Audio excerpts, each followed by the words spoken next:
Welcome back to a chapter day. Happy Friday. Yay! We made it safely through another week. God has blessed. And once again, we are going to be reading from God's Word. I'm so amazed sometimes that all of this has happened under God's banner of being leader of these people, these Israelites. But you know how it is with us today. We have so many different groups of believers. So what can I say? I guess it gives affirmation and it gives hope that yes, we too can be saved through God's grace. Okay, so yesterday we saw David's army and Saul's army. Even though Saul is dead, his captain, the captain of his army, Abner, is still in charge, and he also took one of Saul's son and put him in the place of ruling as king for Israel. And David has gone and gotten himself anointed king as king of Judah. And now David's army and Saul's army had an encounter. David's army, of course, overwhelmed Saul's army by numbers. Well, I can't say that, but according to how the battle went, David's army defeated Saul's army, and he only lost 19 men, whereas Saul lost, I believe it was 600, if I remember well. But anyway, now that, Abner has killed one of the brothers of David's army captain by the name of Asahel, because Asahel was running after him. So that was Joab's brother. And I believe Joab and David are cousins. So that was David's cousin also. But we will see how things unfold from here on. Okay, yes, I'm now seeing here that David only lost 19 men, but Saul's army lost 360 men. Okay, moving on. Chapter 3 of 2 Samuel. Now there was long war between the house of Saul and the house of David, but David waxed stronger and stronger, and the house of Saul waxed weaker and weaker. No wonder. And unto David were sons born in Hebron, and his firstborn was Amnon of Ahinoam the Jezreelitess, and his second Chileab of Abigail the wife of Nabal the Carmelite, and the third Absalom the son of Maacah the daughter of Talmai king of Geshur, and the fourth Adonijah the son of Haggith, and the fifth Shephatiah the son of Abital, and the sixth Ithream by Eglah David's wife. These were born to David in Hebron. So apparently David now has taken the position of king. He is acquiring more and more wives, which is one of the things that God had told, I believe, this children of Israel, even before the first king was anointed, way back when they had left Egypt, that when they do have a king, that the king, that he told them they should not even have a king, but if they do require a king, that the king should not have more than one wife. That was one of the stipulations. So we read 6 sons, 6 wives. Okay. Verse 6, and it came to pass while there was war between the house of Saul and the house of David, that Abner made himself strong for the house of Saul. And Saul had a concubine whose name was Rizpah, the daughter of Aiah. And Ishbosheth said to Abner, Wherefore hast thou gone in unto my father's concubine? Then was Abner very wroth for the words of Ishbosheth, and said, Am I a dog's head, which against Judah do show kindness this day unto the house of Saul thy father, to his brethren and to his friends, and have not delivered thee into the hand of David, that thou chargest me today with a fault concerning this woman? So do God to Abner, and more also, except as the Lord hath sworn to David, even so I do to him, to translate the kingdom from the house of Saul, and to set up the throne of David over Israel and over Judah, from Dan even to Beersheba. Okay, so here's what. I don't know what the rules are, but I guess concubines and wives were supposed to remain as such even though the kings died. But Abner, the captain of the king's army, was accused by his son, by Saul's son Ishbosheth, who is now king over that set of Israelites, that he has gone into one of Saul's concubines, Rizpah, and he confronted Abner with it, and Abner is incensed, upset, because I guess it is true. I'm sure he may have seen it, or, you know, people talk.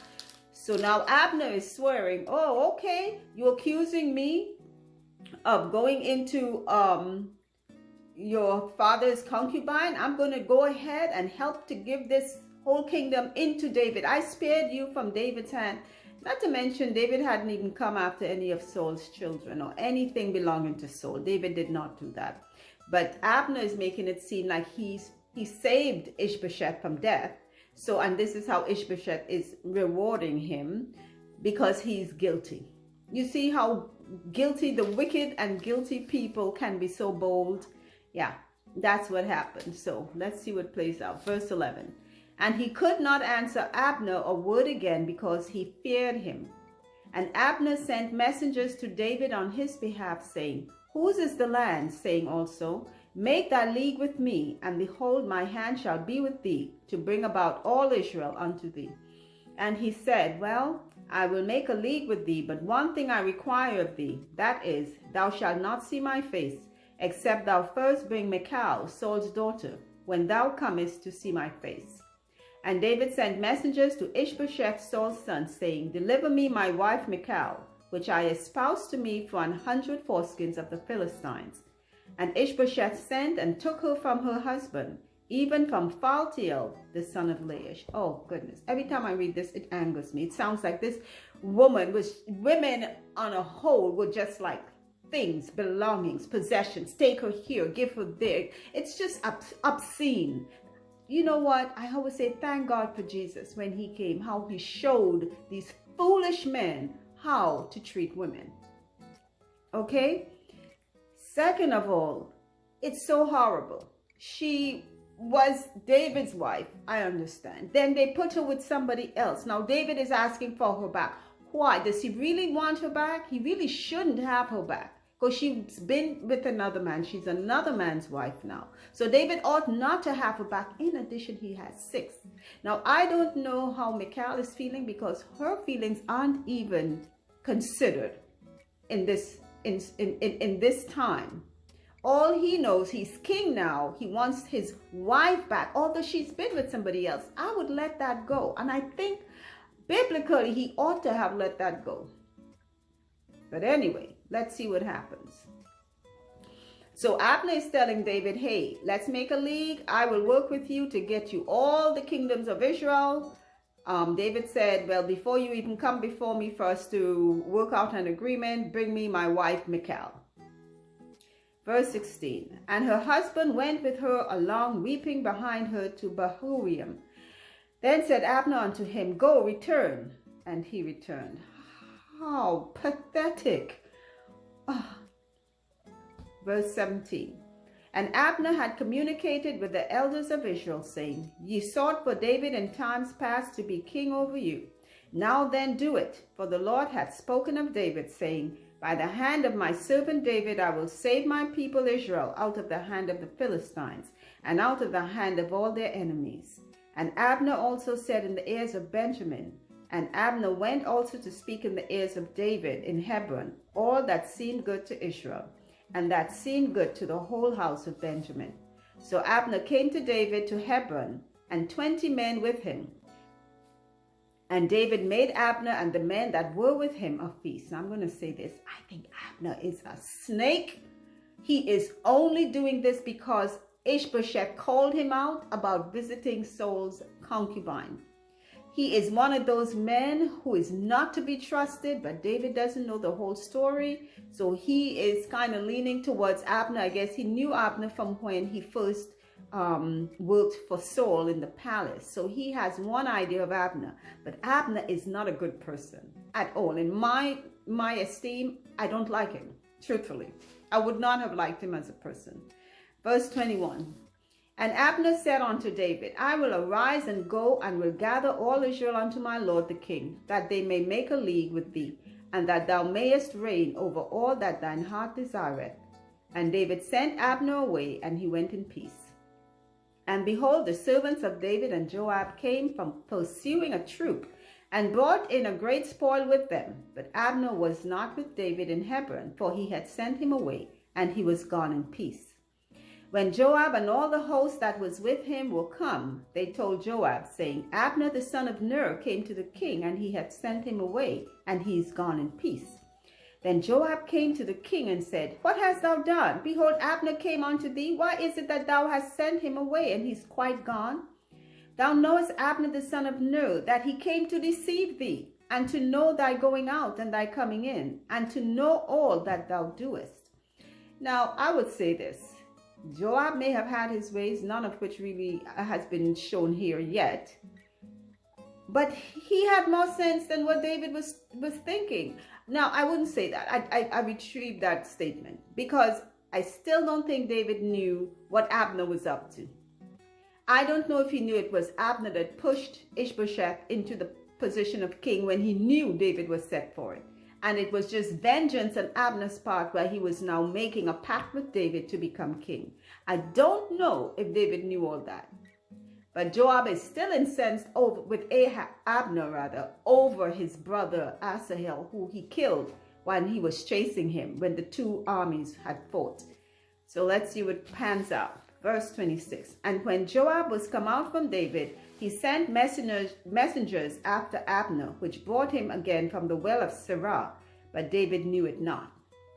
And when Abner was returned to Hebron, Joab took him aside in the gate to speak with him quietly, and smote him there under the 5th rib, that he died, for the blood of Asahel his brother.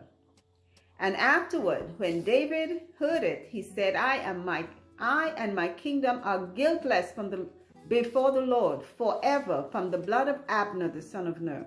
Let it rest on the head of Joab and on all his father's house, and let there not fail from the house of Joab one that hath an issue, or that is a leper, or that leaneth on a staff, or that falleth on the sword, or that lacketh bread.